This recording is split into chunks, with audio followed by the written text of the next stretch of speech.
Nous allons maintenant étudier les gonades masculines, c'est-à-dire les testicules, et nous allons les étudier en place dans leurs enveloppes scrotales ou encore scrotum, qui est le prolongement du périnée chez l'homme. Les testicules sont les gonades masculines. Elles sont paires et symétriques. Elles sont donc le siège de la spermatogénèse, c'est-à-dire la maturation des spermatozoïdes. Elles jouent également un rôle endocrine par la synthèse des androgènes et d'œstrogènes. Leur particularité est d'être situées à l'extérieur du pelvis et non pas, comme chez la femme, à l'intérieur de la cavité pelvienne.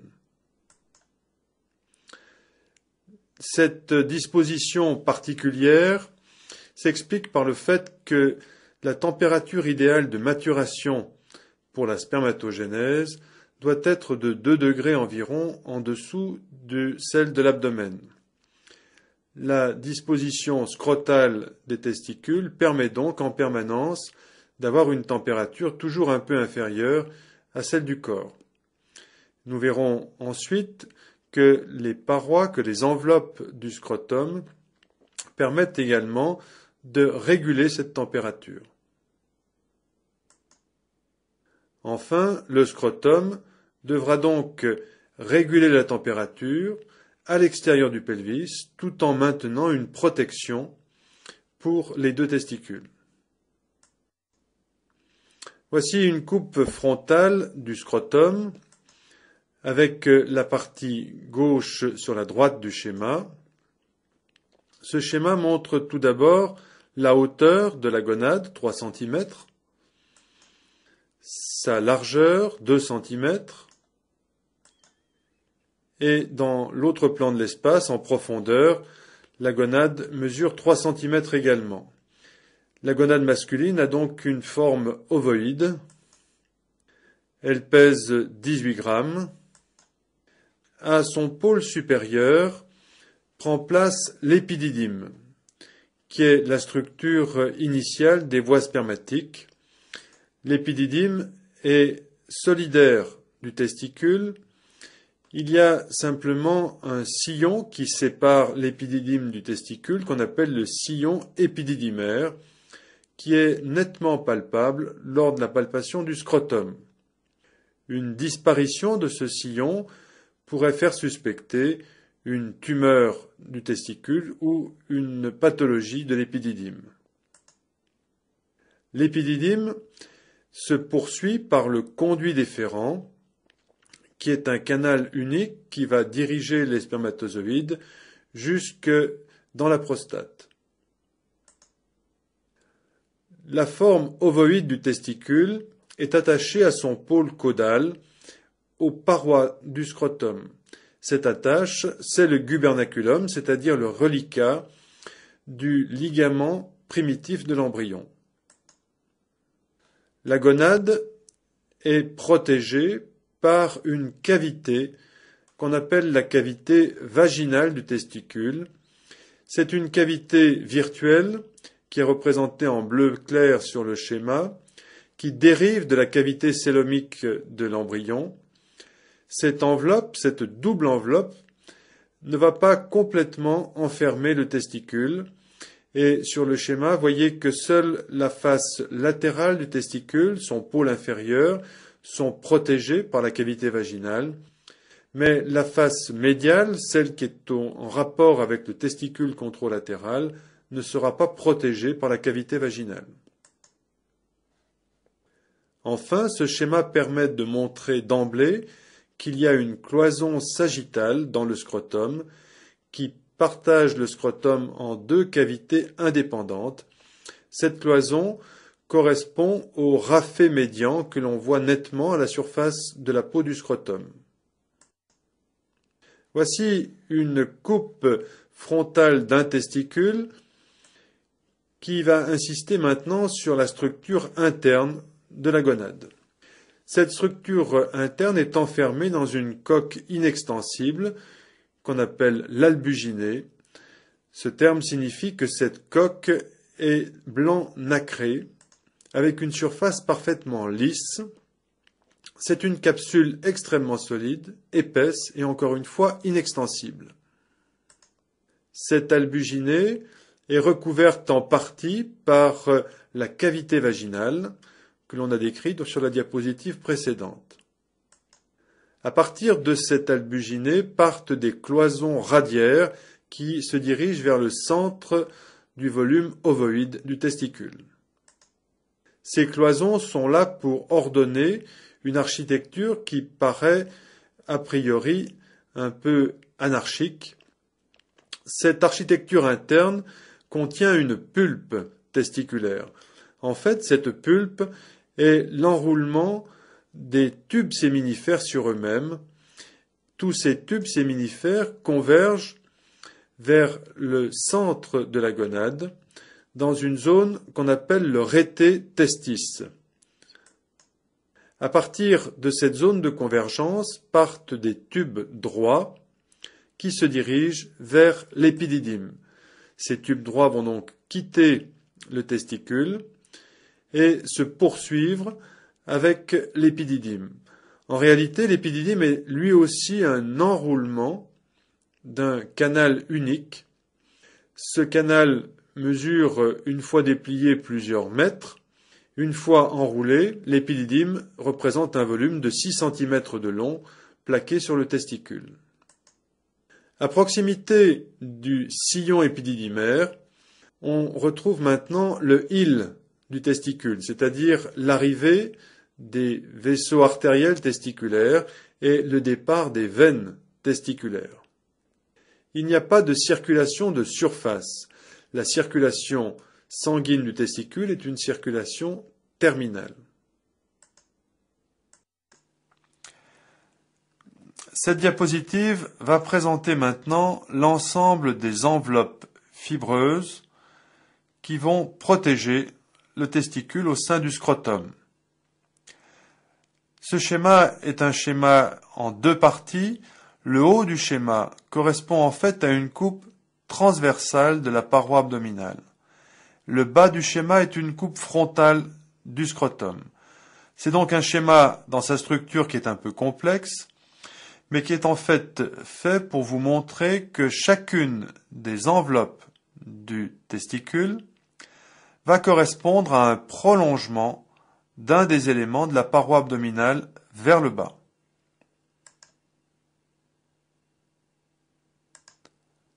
Nous commençons par le péritoine. En bleu, le péritoine pariétal va tapisser la paroi abdominale antérieure. Il existe un prolongement de la cavité péritonéale de l'embryon, ou plutôt de la cavité cœlomique de l'embryon, vers le scrotum. Ce prolongement est entraîné, nous l'avons vu en embryologie, par la migration de la gonade. Ce prolongement va se séparer, avant la naissance, du péritoine pariétal. Il ne reste donc entre le petit diverticule qui va protéger la gonade et la cavité péritonéale qu'un seul ligament péritonéo-vaginal, qui est la cicatrice de cette ancienne communication de l'embryon. Et donc, l'enveloppe qui est la plus près de la gonade, c'est l'enveloppe vaginale, c'est-à-dire la cavité vaginale, qui est de même structure que la cavité péritonéale. Cette enveloppe est, nous l'avons vu, incomplète et ne recouvre pas la totalité du testicule. Le testicule est, nous le rappelons ici, fixé au point le plus déclive du scrotum par le gubernaculum qui date de la période embryonnaire mais qui persiste chez la gonade adulte. L'enveloppe suivante est en fait le prolongement du fascia transversalis dans le scrotum. Ce prolongement forme le fascia spermatique interne. C'est le trait vert épais qui est continu, c'est-à-dire qu'il part de la paroi abdominale, il fait le tour du testicule et de ses éléments cordons et vaisseaux pour remonter vers la paroi abdominale. Le fascia spermatique interne est un véritable sac étanche qui protège tous les éléments nobles de la région. Ce fascia spermatique interne délimite le cordon du testicule, c'est-à-dire que le cordon testiculaire correspond à tout ce qui est contenu dans le fascia spermatique interne. Nous retrouvons le repère en haut du schéma de l'artère épigastrique inférieure que nous avons étudié avec la paroi abdominale, et puis les structures musculaires, muscle droit de l'abdomen, le tendon conjoint, et c'est à partir du tendon conjoint que l'on trouve l'origine de l'enveloppe suivante. Cette enveloppe, c'est le muscle crémastère médial. Ce sont en fait un ensemble de petites fibres musculaires qui proviennent du tendon conjoint et qui descendent dans le scrotum pour créer une couche supplémentaire de protection. On retrouve une structure équivalente latéralement. Voici les trois muscles de la paroi abdominale, les trois muscles larges. Et aux dépens du muscle oblique interne, il y a là aussi des fibres musculaires dites fibres crémastériennes qui descendent dans le scrotum et qui forment le muscle crémastère externe. Le muscle crémastère externe est beaucoup plus développé que le muscle crémastère interne. L'autre enveloppe qui fait suite à celle-ci est une enveloppe fibreuse de nouveau, c'est le fascia superficialis. Le fascia superficialis, qu'on appelle également la toile sous-cutanée, est une entité universelle dans le corps humain. Elle prend le nom de fascia spermatique externe lorsqu'elle quitte la paroi abdominale pour descendre dans le scrotum. Et c'est en fait l'échange de tissus fibreux du fascia spermatique externe gauche et droit qui forme le raphet médian, c'est-à-dire la cloison médiane qui sépare le scrotum en deux.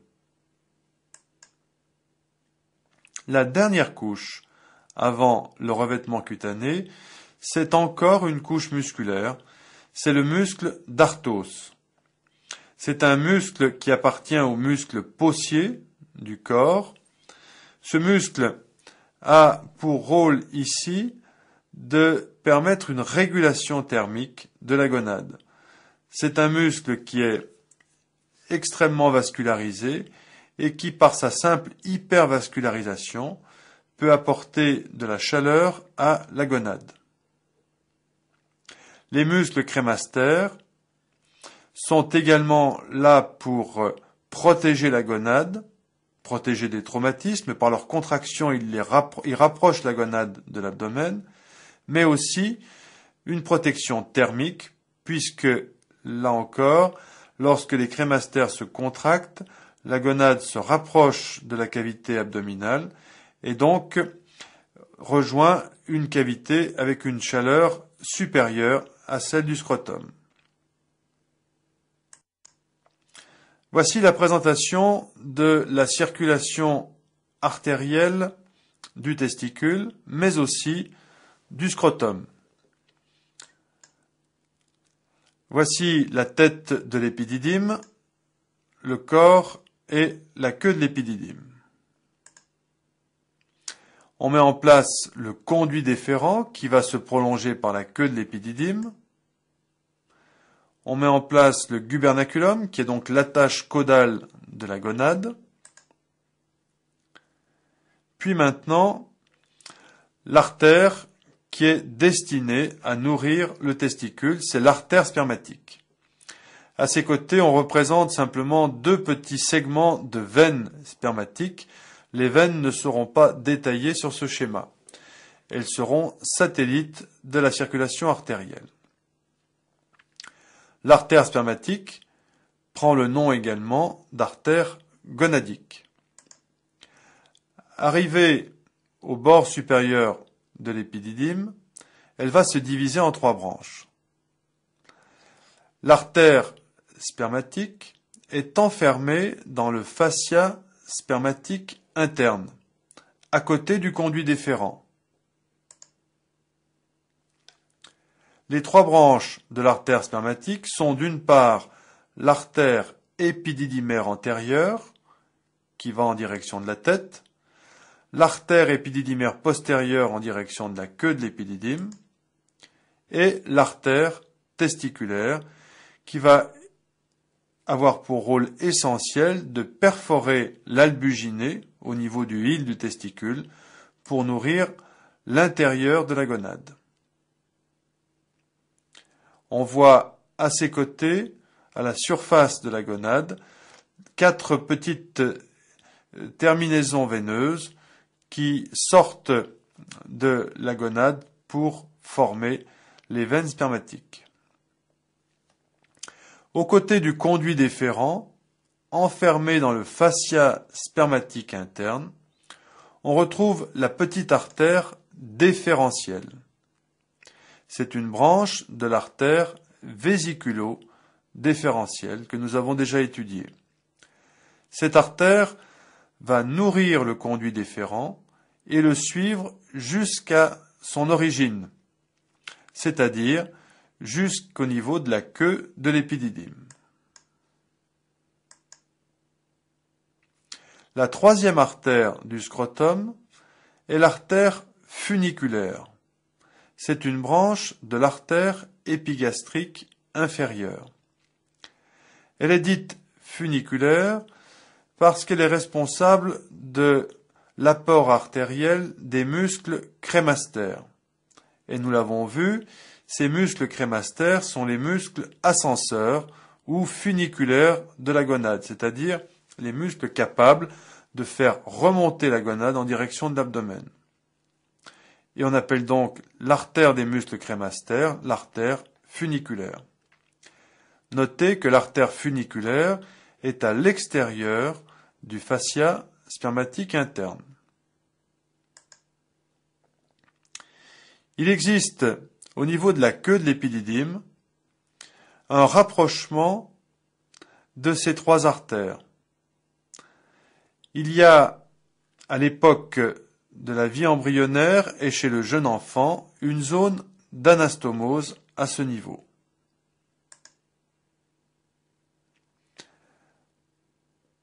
Enfin, retenez bien la notion que le cordon testiculaire est l'ensemble des éléments compris dans le fascia spermatique interne.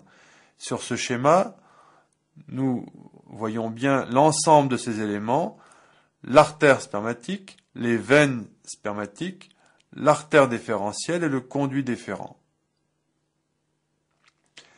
Ce schéma était là pour vous montrer donc que dans le scrotum, il existe 3 circulations artérielles. Ces circulations peuvent avoir des échanges, des anastomoses à l'époque de la vie embryonnaire et fœtale, mais il n'y a pas d'anastomose chez l'adulte. Lorsqu'il y a une torsion du testicule, c'est en fait une torsion du cordon testiculaire qui se produit. Et donc, tous les éléments compris dans le cordon testiculaire se vrillent sur eux-mêmes à l'intérieur du fascia spermatique interne. Et il y a donc une interruption de circulation des artères spermatiques et des artères déférentielles. Autant dire qu'il n'y a pas d'apport sanguin au niveau du testicule. Et au-delà d'une période de 5 à 6 heures, la pulpe testiculaire est nécrosée sans possibilité de récupération.